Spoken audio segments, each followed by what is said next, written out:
asala ba campagne tala sala ba campagne de campagne mais nzamba juste ngana yoka kaka keno mutu modo atineki mutu ke finga mutu ke lobela mutu moi ça m'étonne ba mvutaka bango ba pesa bango nini ba liesa ka bango nini nzamba ça juste tadi nzamba stina beti li solo na beti on a passé na découvert que batu moko baka na besoin d'éliminer mutu nanga non seulement zaki wana mais nene azui sous temps sali base ya batu moko bafinga nga bango nyonso chaque jour nzamba sala Karine na munokona lobi a pe bakangi yo bana no ba okoma ba fazer dit juste nana za fazer lelo nga na yo entre moi et toi qui est fazer sans domicile fixe na Congo a ba tant que qui yo moko komi fazer moi na loboti fazer maman no fazer to beta kama solo ya Karine il faut na koma ba place nyosu na koma tadi non non tali ce qui fazer wana ya linga bana nga ba koma et lati maman na eti le loza na foyer tadi maman na yo o aboti yo oza mwana mwasi Sarah le respect oza na la Chine non Sarah eza makam na lobo oza posa oningi na bimisa we za ikati na nga fona loba. Did somebody say that Majabu Gospel is coming to the United States? Yes, Majabu Gospel is coming to America. Pour la toute première fois, Majabu Gospel aux États-Unis d'Amérique. On the 16th of January, it is happening in Portland, Maine. An amazing, life-changing and epic concert. Et le 23 janvier 2022, bien sûr, à Dallas, Texas. Je peux m'imaginer combien la gloire de Dieu sera présente. For 2022 is gonna be glorious. The whole Majabu Gospel team will be there. And we cannot wait to share this moment with you. Retenez ça très bien. Le 16 janvier 2022, nous sommes à Portland, Maine. Et le 23 janvier 2022, à Dallas, Texas. Invite a friend, save these 2 dates, because you don't want to miss it. And I hope to see you there. Soyez bénis.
Voilà, mbote bandeko balandi ya Sarato la télévision, bino bandeko bolingaka tadingala pa bolingaka émission au le code de bonne conduite.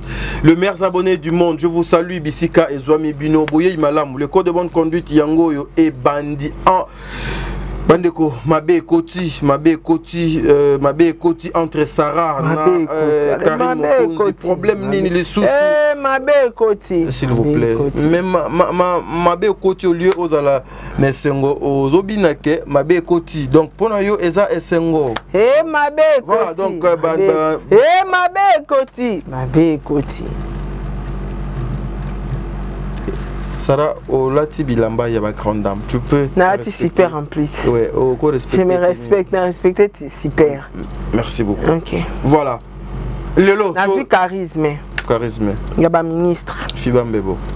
Merci beaucoup. Voilà, mesdames et messieurs, Lelo tozo lukwa enfin. Naza na besoin na yeba. Eloko nini pena Sarah Tola ba wele la kana Karine Mokonzi Lelo. Ah? Je vais savoir. Ah! S'il vous plaît. vérité oyo ezalaka caché eloko ba welela wana oyo epanza bango mibale boye bango na émission la jalousie. Et puis j'ai jalousie appris aussi que Karine Mokonzi a sa le droit de réponse à répondre à Sarah omoni Karine a motona tembe ayena valise mobimba ya ba perruque.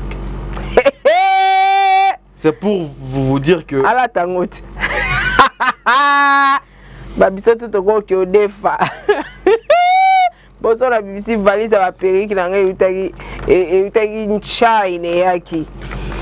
Bandeko balandi émission oh ça sera une émission où et puis ya sika ka nga bane la perruque te.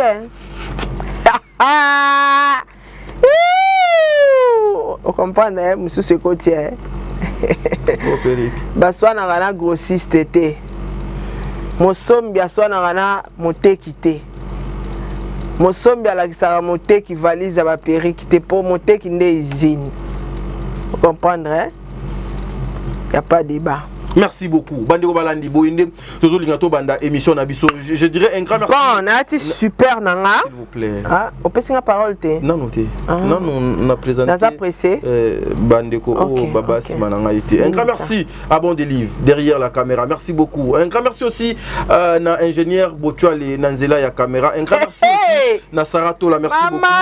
Pour ndenge ou accorder nga interview. Ya babi moi si sera uto botangelaka. S'il vous plaît Sarah. Moi si sera uto bota komaka ngebu. Vous déranger un. Moi si soki uto bota akomaka mafuta bilenge. Mais oza pressé pour moi si sera uto bota sera beteli kake akauki akomo bima mupepe azangi na poso malonga. Et comme on sait une intervention à la prière à Jésus-Christ. Oba papa. Un grand merci Naji Magique Adassa. Merci.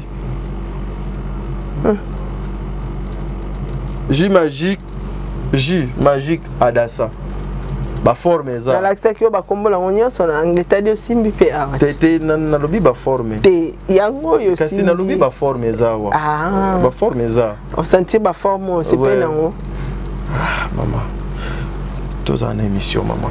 Un grand merci na Madjabou Gospel, un grand merci na Azir Fondation Saratola, un grand merci na groupe SCP Sanana Takaza. Vraiment bino ba union so bozana besoin ya kosomba mapangu bo contacter juste ba numéro O2 na Sewana boko solo na Sarape a Ochabino en contact direct avec la grande dame Nana Takaza, la femme parmi les femmes congolaises oyo batambola na ba jet privé donc azala na jet Nana Takaza.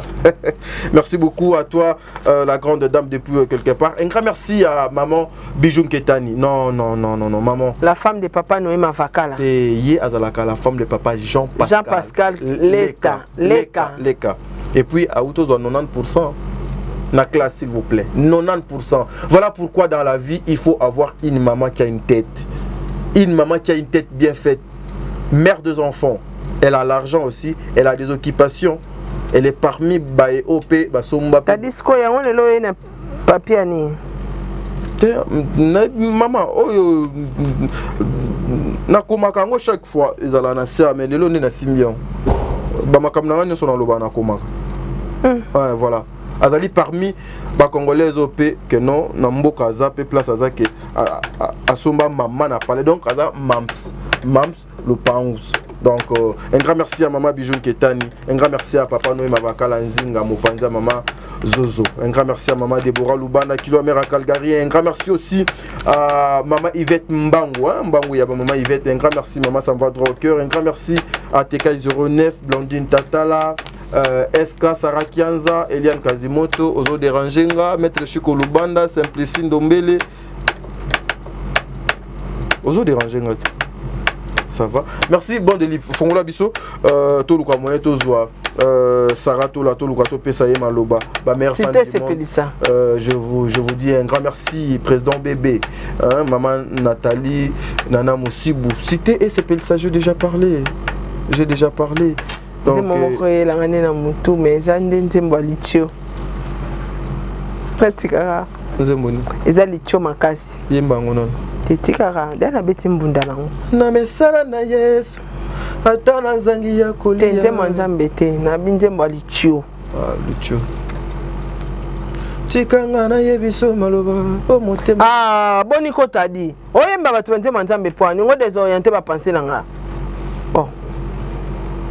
Soué nanga Saint-Esprit akota kati na yo. Aza déjà nanga. Aza na yo. Sarambote. Mbote tadi. Mbote na ba meilleur fan du monde. Mbote na ba abonné nanga, mbote na ba abonné à Zela na bonsa suki tadi. Tala non. Omoni perruque nanga tadi. Mais bien habillé hein, Sarah, bien habillé. Oh, super. Sentir perruque hein. C'est ça. Et Koubaté, Mobixité. Teza ya Mobixi, mais l'essentiel les a perruque. Makunjalienne. Oula, kote kunande na linga ate ça. Ah, tezora koto linga akasi. Mobixi. Mais l'essentiel les a ka plante. Makunjalienne. Sarah nazo boyati. Nazo boya. Ndongo za boy tata po.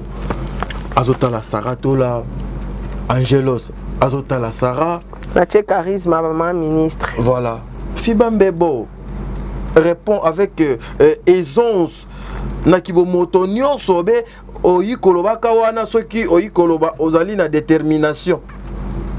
Donc Babiloko ezoko sala makambo wana ezali malamu penate.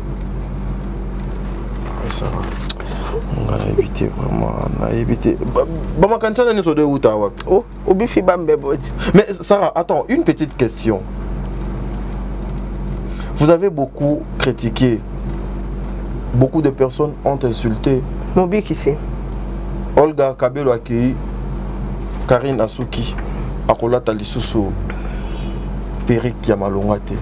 Mais vous avez vu, à répondre à nous personnellement, Sarah. Otozana yo ana plateau amemelio sac valise yaba perrique pour vous dire que force zanam. Est-ce que alors on lit déjà mitakala pour ya zana babiloko ebela ko remplir ya liboso ezaki mitakala. Est-ce que mitakala elongwe? Google boisie a effacer na yenyoso. Ngana zanango batutu bazana betaka to betana yo tala. Tete. Tala kotani ngisara mabele. Hale mamelo. Mame tocha. Na po suye misu na ngaite. Voilà. Na era musala maman. Vous comprenez? Donc la fille c'est une mythomane. Ya liboso nanu ya koki ko ya répondre ngate na baki ye fa comme une femme de valeur alongwa mitakala na réseaux sociaux. Ya mi balé azana nomade a fazer a nesika ovanda te azepa na ye maman te azepa na ete yango nazo avertir yo Christelle Fernandez oyebi ke ye akosela mibala batu makambo awa ovandisi na ndako akosela mibala batu makambo oyoki ya Olga oyoki pe ya Miriam tokoyoka de deux aza mythomane tadi omoni soza bakabelo nde toyebeli yo yebi soka osa sorti médiatique oyebi ndenga yaka ongo monango azwi na ye baperike abata sangisi ayaki live wana azali préparé ke baseki na baperike asani asangisi siko baperike wana nyonso oalakisi na ya bamobikisi na mobikisi perike malonga kuna yati. Est-ce que c'est impossible et pas na ye azala? Est-ce que non ya kolakisa batu perike te akozala na baperike parce que Olga bando pese baperike alata eza ya kala siko likam nango mosusu eza. Est-ce que biso toana besoin baperike to tobeta masola ba mapango tobeta masola ba femme entrepreneur tobeta masola ba business ya mosombi perike ngana moteki perike Olga moteki perike to beta kati direct na ba fournisseur ceux qui m'ont dit 3-4 perike na wana est-ce que yako se comparer na fournisseur à perike to na moteki perike pitié mosombi perike a rolega moteki perike te biso to voit mana perike yo zoko s'appauvrir na perike et puis asomba jamais perike na vie à côté ta boutique monte pour vaner ye mo razwa ide perike mo ba pesi asa la publicité asomba te po Olga pa banda opesa ana perike ay sabso magasin ya kota somba perike sko ngana mo sombi perike na sara commande na koti carte bancaire na ngana commander biloko et outil voyage ye et puis ya mbongo ebele na futela on a douane mote est-ce que no ba perike on est ya mitomane place ino azo sala kikuku wana oyebi ku no kikuku wana te sweza wapi ndaku na maman c'est sa maison azala ndaku te asa déménager qui nous biso nyonso ba bengani ekanenga kenda ovanda pa mujaki na zola na salon ya mais biso nyonso aza na Belgique te aza na France aza pe na Suisse te mais ezala qui spécial déménagement ya Aki et papa peut vivre. La fille a mitomane. Spécial déménagement oui. Na poto bako longola biloko nuna ndaku wana place au chango te ko bombisango na magasinage na dépôt quelque part ko bombisango. Nde bazako longwa bambetu bazo démonter monnaie ba fungole fenêtre mutuke kitsa biloko comprendre. Ndako ya sali aménagement za wapi wa pa aménagement. Tout le monde ka déménagement sko aménagement. Ça benangaye. Alors répondre ngani alongwa mitakane na réseaux sociaux. Elle n'est pas à mon niveau. Vélo pas manakisa sokumbite bon na poto. Mais na poto ça facile parce que cause te mazana ngondete. Eza kutu facile. Motuka na mazana ngwapi. Obi kuto cause mutuka na crédit mais ya zana ngopekate. Peut-être le temps avec le temps. Donc ekareza. Ekareza parce que ngana vandi si parking. Ekareza. Mais ça salon na ye banda na banda kunenyo sto avanda elo ni avaler rien na kacha salon ni ana teva malonga te kita malonga te tapia malonga te elo ni avaler azana elo ni avaler azana mais Sarah Zelana non s'il vous plaît te yo bien yo la kisanga ba perika yo répondre nga yango na répondre mais kasi parce que bino boseka ki ye pona ba maman biki si papa so azana perika omani so azana perika malonga masa sale mission omoni réponse ezarani ba bisinga ki Sarah za perika malonga te ya mikolo wana tu no manosala bino be mission na changer ka ba perika azola taka ba mobiki sina mutu perika malonga ezate omoni moninga no Olga te ta Olga yo répondre à beti costume ay randuti alobi on za ba veste na préféré veste na e ya ba mo tala ya za star à pyjama ya Primark 9 €, 8 €. Na préféré 1000 fois apparition à Olga afinga veste neza mabeza malamu na linga apparition na ya lata ya ba grande dame na kabelo na ya cher na mutu mutu ateka kabelo ya bi valeur kabelo Olga Chaki na préféré Olga que apparition ya ba pyjama to lembiango lelo pyjama lobi pyjama lelo pyjama lobi pyjama likona ngona mutu mobikisi elle va se comparer à moi en quoi mais Sarah bino mi balé pena lelo naza besoin na comprendre ngo avec ton cœur parle ça avec ton cœur sincèrement yo na Karine bowele laka eloko nini bowele la nini eloko nini la jalousie et comme ça bino bo la jalousie qui est jaloux de l'autre elle na ndenge nini nga so nazara jalouse na été so nazara jalouse na ena nga na soutenir été mais nga soutenir trop na vie atikala au soutenir nga te ta dio komi wapi comprenez je travaille trop Sarah ndeti bo je prends un exemple ndeti donde na yebu ndeti wando travailler bo si je finis ici je prends la moto j'arrive à la maison je commence à travailler encore. Peut-être répéter des fois il faut monter les sous ou monter les sous faut kota na makamu sous donc et puis nous avons colia na rekuma passe normalement il y a toujours à 13h 14h heure mon koto ba 20h 21h donc je pas le temps alors quand je travaille comme ça supportez-moi Sarah ceux qui te travaillent ah oui hein c'est sacrifié pour les lendemains je me sacrifie pour mes enfants pour non futur banana je dis je me sacrifie pour la future ya banana pour la future ah oui Banano wapi. Mais un jour, je serai un papa chez moi avec mes enfants. Ceux qui n'ont pas si lelo na bango te lobby ezande. Wapi bango. Na lobby futur te maman. Ah. Bazande te na lobby futur. Au conjugué na futur simple. Voilà. Non mais tu as été hein, là-bas de l'école hein. On comprend Sarah. Pour le lopé baba c'est côté. Sarah si atala t'a dit yewanat. Moi si Fabi ma maternité cotisation. Pour éviter ça, voilà. On continue. Oui, t'as dit, excusez-moi vraiment. La jalousie, c'est elle parce que nga nazala jamais jalouse nae. Bref, on est na soutenir trop na vie na ba moment difficile, na ba moment na enyo soit pas si, na ba no soutenir rien.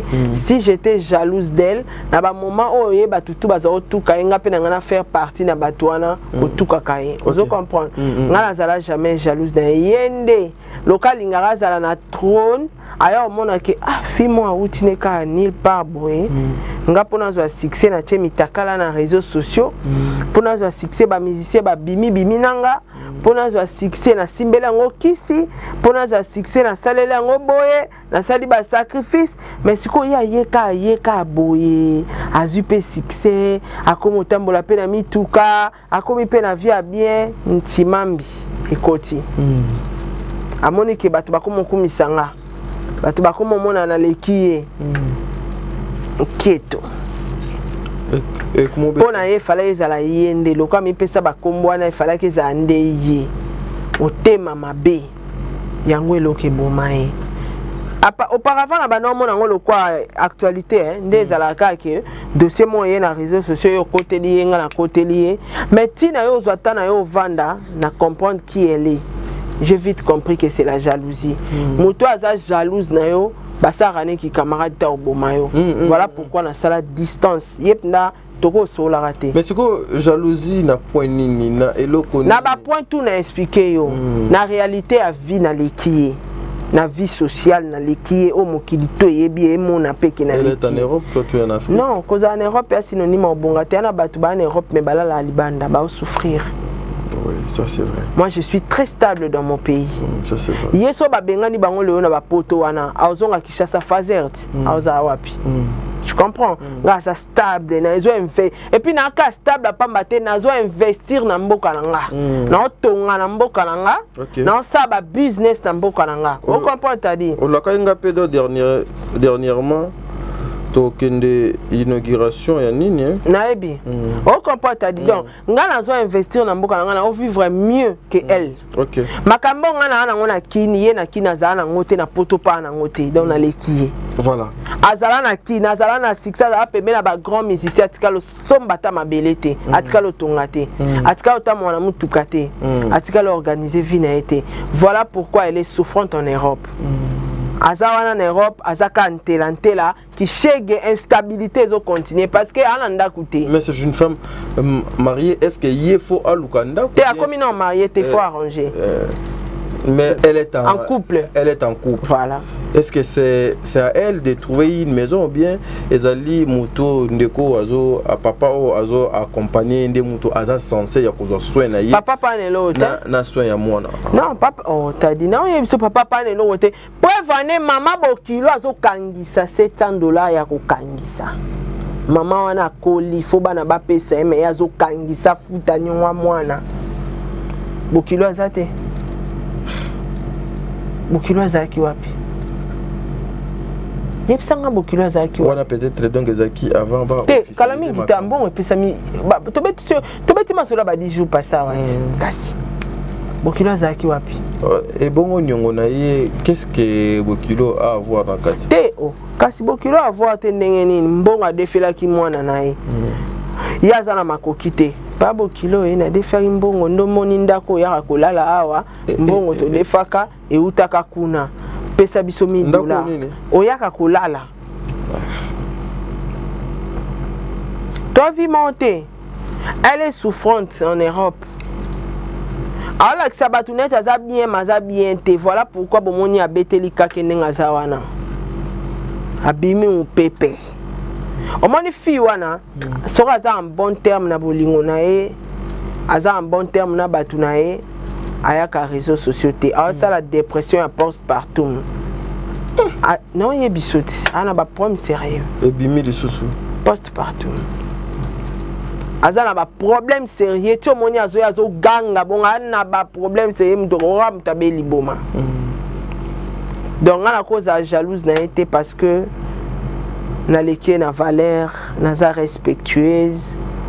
J'ai mes enfants au baza très bien éduqués na réussir scolarité na bango. Naza femme entrepreneur, na leki na cerveau pindeza. Aleki na maele penda intelligence sagesse te pour alobara na sagesse mais fois qu'il ne bétide à ça la formation soit paix intelligence c'est important na leki na intelligence preuve on est nga naza formatrice des deux na sala makambo ba mibali ba ko sala par exemple ba montage ko filmer tout ça là on comprend t'as dit donc comparaison exacte ngaza femme entrepreneur quand na ucholoba naza mwasi moko azo éduquer bana nae naza mwasi moko o na ya kana clash te na ya na un plus dans réseaux sociaux ezali bongo ba formation en ligne o ezali bongo ba formation ya ko sunga bande ko bimisa batu na kati ya chômage poto avancer ensemble et puis naza vraiment très respectueuse banda na ya réseaux sociaux t'a dit Alexa batelonga mbali moko OK. Dans l'accès batelonga mbali moko eza référence nanga o batunios tu baebi. Et puis dans ça la vie à biloko ba zigzag o batu basala wana ti. Donc il y a pas match à comparer. Koza na poto ya synonyme obongate, wana poto en Europe oui, sans document, tu travailles pas. Entre-temps, aux a bateau peut passer la cotisation mon bon la carte décider la sorcellerie maman. Va chercher la délivrance quelque part. Sarah, voilà, na katio malobate, mais elle yo banaki olobanazo ko fina nocha obaloba madodo. Na papier na ngai. Sarah femme intelligente. Sarah femme complète au sala na misala o ya mibali. Sarah alaksa biso mobali moko na internet. Sarah aujourd'hui, Nzambe a salié grâce elle est parmi les femmes d'affaires et femmes de fer. Il y a Afrique. Sarah Azali na niveau ya Karine Mokonzete. En conclusion, c'est ce que vous avez dit. Ouais. OK. Mais est-ce que Sarah yo okoki kotika kolobela makambu ya Karine Mokonzete na vie na yo? C'est impossible pardon maman. Pardon. Tika na si sa question là, s'il vous plaît. Elle n'a pas ton niveau. Azali na niveau na yote, boza classe y a classe sociale mon côté, bozali mutu mon côté. Est-ce que vous ne pouvez pas vous écarter na makambu na ye que Sarah sala makambu na yo so yo ki même atali solo a Karine na place publique na actualité o lobelango te obetelango kara parce que tu sais que bon niveau mon côté. Une très belle question. Merci beaucoup. Mais na otikate, pourquoi na otikate? Non mais il faut tika. Il faut te pour na otikate. Pour na nini yo okoki ko tikate mutu za na niveau na parce que oui, sujet na nganya soso ye na réseaux sociaux a lobelango. Et puis à finga anga ngakuna lobela ngo sans insulte alors ngana ko tikate yene ngazana e barizana mutu moko o atala e maramna e boy soka ningani na ko ya ko seka e lokana bamana na sebi po ani tadi po ani yo seka oyebi banda na comprenant la fille nazongi na arrestation a fallait peut-être batu babo sana moi suis na prémédita poisson nanga et bima na mnoko na e. Ah bon? Oui. Nako luke émission wana. Nakata ango. Na tindela ngo quelques batu nanga ba vrai nanga pe ba nango mais na omeka posenga bango. Pona za batu nanga na batu nanga na benga bango ba stockage. Il y a information. So na moni que l'autre tombe sous nako supprimer téléphone to nako supprimer ba espace à téléphone na za na ba place na tinda biloko. Après médita poison nanga yoka exemple aloba ba pasteur Koutino kutu ba sa na nzambe batambongo bakota ba prison ba bima ba paralysé ba beta bango batonga mabe yoka ntia to koti prison ka ntia obima nengo kotaki eza a telema na cuisine nae après médita arrestation nanga en complicité avec Nénéa j'étais au courant de tout. Na komi na parquet ya grande instance. Ndeko moko mobala yo talanga lelo na otanga komone aide chef. Aide chef. Komone Eric aide chef. OK. Aya ayebsinga Sarah na zui ba appel mibale ya Nenea kelokelo na Karine Mokondi. Nenea se présenta le rôle là mwasi lokola leki ya mwasi ya petit frère ya président. Président. Na cheka président na expliquer yo. Na bisenga bi bon abi ba ebisi aide chef wana kokota makambo wana te makambo wana kokota ngote za makambo justice za makambo ya présidence kokota ngote na ndima te abenga Karine na misu na nga Mike Lokamba témoin ezaki un dimanche bato bapesa nga visite na vanda libanda parquet abengi Karine a main libre foyo ka ba propos moi sur aloba so aza ntemba benga aide chef atune joto sola no makamba Sarah ya prison zara wapi abombele tenga na voix ngoto zara na ye na miso Mike Lokamba. Oh là. Ba se comploter. Excusez bi mutatinda batu ba filmer ngata on a utara na escalier na ata complet na ngamo ya survêt à champion. Image ebima na parquet. Obi mutatinda ba filmer nga. Natinda. Papa na zaina ba information tout. Tala Nenea. Azo continuer ko se comploter bi arrestation na ngana po ba yela ba osela nga plainte Nenea azalaka. Na mama abango. Tricage ebetama na secrétariat Nenea azalaka. Ayeba omoni mambuto esalama ya arrestation na nga Nenea était là. Non seulement azalaki wana mais Nenea azui sous temps sali base. Ya batu moko bafinga nga bango nyonso chaque jour nzamba sala. Karine na munokona lobi a pe bakangi yo bana no ba okoma ba fazer. Dit juste nana za fazer lelo nga na yo. Entre moi et toi, qui est fazer?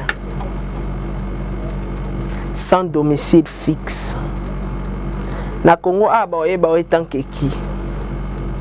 Nga so babi ba yeba nga ba otanga ba fiche parcellaire na nga naza reconnu na habitant. Yo ba oyeba oetan keki. Entre nga na ina za fazer. Voilà pourquoi malo kokana obokane la rabatu ezonge la rabavi na bino ozo yo moko komi fazer mwana loboti fazer mama no fazer to beta kama solo ya Karine il faut na koma ba place nyosu na koma tadi non non tali se ki fazer wana ya linga bana nga ba koma elati mama na eti le loza na foyer tadi mama na yo o aboti yo oza mwana mwasi Sarah le respect oza na la Chine non Sarah eza makamna lobo za posa olingi na bimisa we za ikati na nga fona loba o ko intercaler na ko épargner te non épargner maman na ko épargner na nga été Sarah s'il vous plaît na ko épargner te omoni ndenge za wana aussi olinga to si c'est mission te pona ko épargner te oza na posa na lobo eza kati na nga Sarah écoutez s'il vous plaît ko épargner lenga mama te na ko épargner te soit osuki si compréhension na nga Sarah s'il vous plaît na ko épargner te je vous dois du respect parler comme vous parlez avec Nenea, avec Karine. Na ko épargner maman n'était. C'est entre vous. Na bandele lio na ko épargner maman n'était. Azwa temps il y a plus de 1 heure du temps finga papa na nganga na ko épargner maman n'était. Donc na kota maman na maman na za fazer. OK poto oza mwana mwasi. Oza mwana mwasi oza pe na la Chine na basungaka ko longola maman no na social te na foyer te.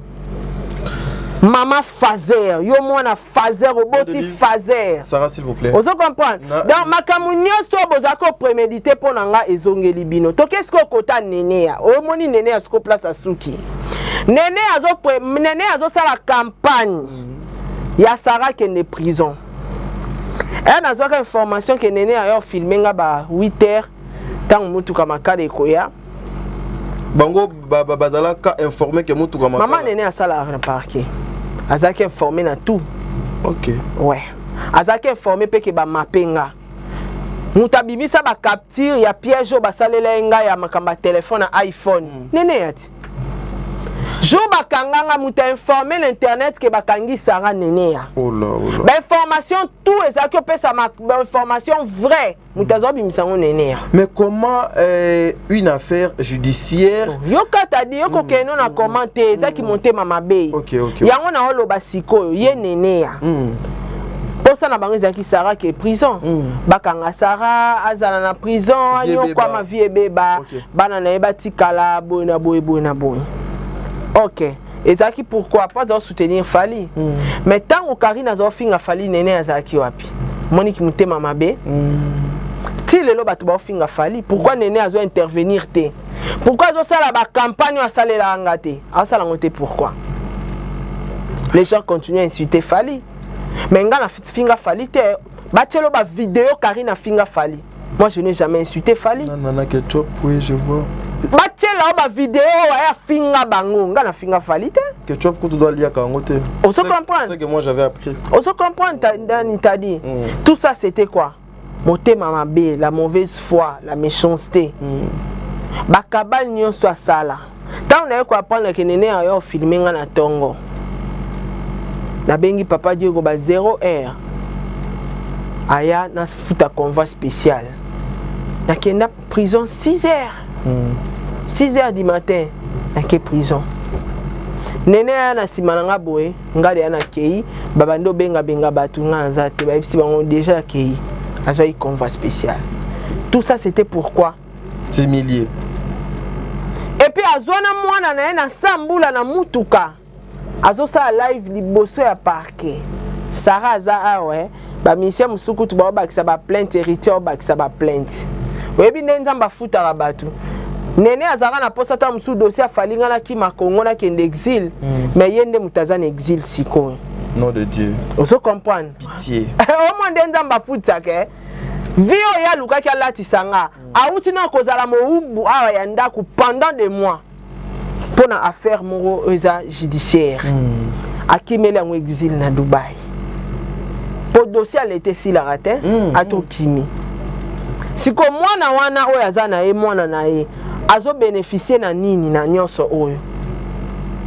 Mwana azo souffrir. Pourquoi? Parce que maman azana ba problème moro judiciaire, yango to exil to se retrouver à na Dubaï. Et puis Dubaï mboka passi hein. O comme le cas obstacle ya vie à mwana, ole mwana zala heureusement na komi na ba problème. Je n'ai pas oublié. Na lobango kolimbi Césarako. Kobo sanate. Tout se paye ici-bas. Y'a se fouta manase. Y'a on a le barabo. Et so kenda nga trop loin, na reloupé ote. Mais à nene à son abetiango, ils a pour nous faire voir batu pe ko pesa batu conseil na vie. Bon lukara mabe e comme la rabaningati. Bon lukara liwato échec abaningati. Parce que montana un mois dire na via mutu ezanzambe. OK. Nene a lukela nga prison na ba façon tout aluka imilenga na banenge tout. Na pesa espace te. Tala ba problème batinda. Asala ba tala. Amvuta kabango bien dingi. Asala ba campagne, asala ba campagne, tala asala ba campagne de campagne. Menzamba juste. Ngana yoka kaka keno mutu modo atindeki mutu ke finga mutu ke lobela mutu moi ça m'étonne ba mvuta kabango ba pesa bango nini ba liesa kabango nini nzamba ça juste tadi nzamba stina beti li solo na beti on a passé na découvert que batu moro ba na besoin de éliminer mutu nanga mais nzamba bimisanga molongi sois forte ça mais voilà pourquoi na ebisio mutu so salinga mabe na olupaka ote que problème n'est ni ce qu'il y a dans les réseaux sociaux na kolobela yango si faut na seka na seka après arrestation na kati arrestation na la prison batu ba otala tate ke muto bakangi soka fingi toi tout qui fali biso nyoso tout finga ba misete tout ka fali mais muta na prison ba olo bango ba commencer à justice boka tela ta 10 ans de prison. Je sais, là tout le monde,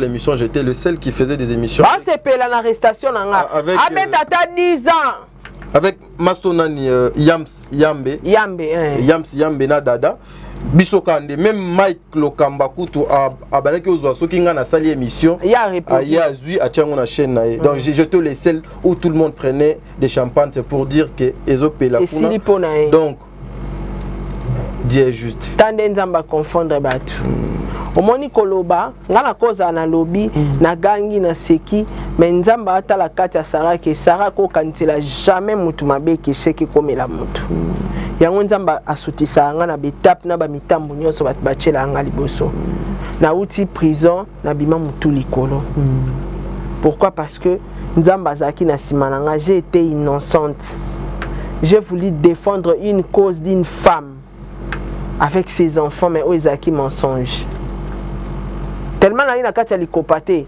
nzamba bimisa yenga molungi bato bazali na kati ya likopa vina bango ezabi bazabi pour fallait azo continuer musique na en succès bato wana lelo bazawapi nzambe a confondre bango so ezalaki ke po bakotela ifali fali ba ofinge lelo ti ba continuer okotela fali parti ndene po bango bato bana bolingwa fali ba continuer.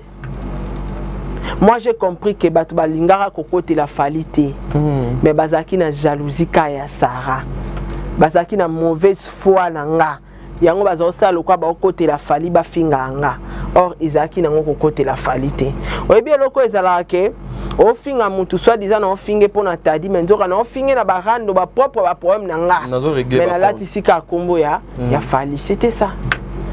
Voilà pourquoi sujet na ye po batebele ba komela nga ba benga nga musu balobaka beta kara na ko beta ka karate ndenga za wana soka sala erreur na ko seka yeti na suka penza ke na lala ta na mabele ici fona loba je veux parler dans l'émission na ochango na page non ça va faire mal kanenga prémédita poison nga et puis obimi pe prison na poison dans autres après médita même arrestation wana na ebate o moni jou bakanganga na surtout que côté déjà internet ba yebi déjà que bakanginga na zikida histoire nyonso na ba capture ba conversation to sola na bango nde ba o piéger nga ebima na réseaux sociaux mais et mutaza ya robeta onani Néné. Est-ce que vous savez que c'est parce que bon tout c'est pas ici bas il y a néné aloba finga batute mais 1000 fois na vanda na muto a finga nga que 1000 fois na muto aza se comploter contre nga ya robata mapa kitsa mutu nanga na olinga batu ba finga nga na olinga ba mura nde ba finga nga bongo na olinga bango na olinga ba fivette nde ba finga nga na olinga batu wana tu ba finga nga po olakisa o ezakati donc olakisa ngo ke nga na finga pinda Sarah mais que mutu mora bima ke nga na finga te il est dans le noir tu es dans le noir hypocrite osama kama mabe bata bongo nzamba sukisa bango mabe. Mais vous savez c'est comploter avec le gens pour l'arrestation d'une personne bozo copier sa ba photo bozo copier sa ba AR do bino bokomi justice nde bozo ko salama ouais et pour gagner quoi à la fin celle die ayebi Sarah, un mot de la fin. Je veux plus te faire parler. Non, déjà place. Et le colobeza na ngoka teta dit ezaka que batu baye ba ke sujet à moi na moi si wana na rolobaka kaka soki makamune na réseaux sociaux. Merci beaucoup. Merci, voilà. Ozana dédicace te merci vraiment na batinyo tout balandi biso. Merci na linga bango vraiment tellement. Merci mingi. Comprenez l'émotion de Sarah. Je suis avec Sarah, je suis en face de Sarah. J'ai compris quelque chose. Je vais pas continuer cette émission. Hein? Bande ko balandi. Tokutani balasima, mais soyons des vrais. Hein, soyons des vrais. Totika vous abampuku. C'est-à-dire au sui, aux fous là. Moi, je me rappelle, hein, son arrestation, il y a beaucoup de personnes qui m'appelaient. Beaucoup de personnes qui m'appelaient. Yo, Tokola Kisa, yo, côté la Sarah. Même, Eza Batumisu na poto moyena tanga ba kombo na bango ezate. Parce que ba yebi to solaka très bien. Mais, tika petit toi na fani yo kwama, yo ko bandolobe. Moi, je dis, ni 50 francs Sarah ne m'a pas donné, Sarah ne m'a même pas envoyé dans l'émission, mais je faisais des émissions pour la cause naïe, pour bisonnion so peut au salamabe. Oui. biso tout tofingaka tokretchaka tosekaka donc voilà soki olandi na ba émission na biso nyonso mais fraction eza ba phrase na biso nyonso eza correct c'est correct. Et puis la majorité des personnes qui s'appellent de journalistes et chroniqueurs, ils ne sont pas reconnus, ils ne sont pas en ordre avec l'association Yaba Journalistes à Congo. La presse congolaise, elle n'a même pas une carte. Azali dans l'informel. Si aujourd'hui les choses Nzambe asali grâce Congo makambo komi pena na normal, ba tu belé ba kozwa ba caméra ba buki ba tchena bandako. Parce que ayebi même côté UNPC za la raté, ayebi même côté les autorités oyo ba dirigeaka secteur oyo ba za la raté, ayebi même pas ndenge nini baba kina ko luka carte ya musala na nga parce que na raisonner sous Angelica. Que son âme repose en paix. OK. Mutafungola biso miso wana pende ya Angelica. Biso e baraté abi o. Mama na ya sala kawa. Talabo. Moli monepe manakinya. Et puis moi je me demande en fait, Yango na banaki oloba, allez chercher vos cartes parce que si le Congo aujourd'hui mettait Babilo Konyonso en place en ordre, mes frères et sœurs, vous serez considérés comme les infiltrés na kata presse à Congo parce que vous n'êtes pas en ordre. Yango to utaki oloba makambu ya ba mama awa. Moi je respecte trop le maman. Mais maman, lorsque vous entrez dans des jeux yabana, parce que moi a excité yo, a poussé yo au CD, les conséquences c'est Yakalobi. Ça n'est fini pour aujourd'hui. Les meilleurs abonnés, je vous salue. Nzamba Zala Nabino, Lobeko Leka, le bon délivre. Merci.